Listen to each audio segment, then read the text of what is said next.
কবিতাৰ শিৰোনাম বিধৱা। কবি অৰিন্দম শইকীয়া।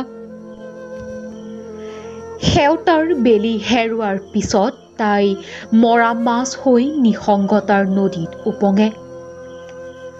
হৃদয়ৰ এফাল খহি পৰে অকালতে, তাৰকা খচিত আকাশৰ পপীয়া তৰাৰ দৰেই। শুভ্ৰ সাজযোৰ পৰজীৱী লতাৰ দৰেই তাই দেহৰ সমস্ত আগুৰে। সাজযোৰ তাইৰ শিলৰ চোলা হৈ পৰে। চোলাটোৰ জড়তাত আবৃত হয় তাইৰ আশা আকাংক্ষা কামনা বাসনা। পৃথিৱীৰ বাৰে ৰহনীয়া ৰংবোৰে অনুভৱ কৰিব নোৱাৰে তাইৰ আৱেগ অনুভূতি আৰু সুখ দুখৰ বাৰ্তাবোৰ। তাই ডিঙিৰ অলংকাৰ সামৰি দুচকুৰ চকুপানীৰে অলংকাৰ সাজে। চকুৰ চেলাউৰিৰ কাজল ত্যাগি কান্দি কান্দি চকুৰ গুৰিত ক'লা কাজলৰ বৰণ আঁকে।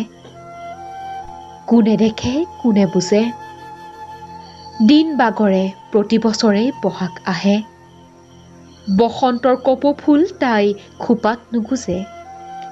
জেতুকাৰ বুলেৰে তাইৰ দুহাত শুৱনি নকৰে। কুলিজনীয়ে তাৰেই দুখত যেন কান্দে। কেতেকীৰ মতলীয়া সুবাসে তাইলৈ যেন বুকুৰ একোণলৈ বিষাদৰ বন্যা বোৱাই আনে। এৰি অহা দিনৰ সুমধুৰ স্মৃতি সোঁৱৰি তাই মাত্ৰ নিজকে সান্তনা দিব খোজে। এনেদৰেই দিন আহে দিন যায়। তাই মৰি মৰি যি যায় নিজ ভাগ্যকে থিয়াই। ধন্যবাদ।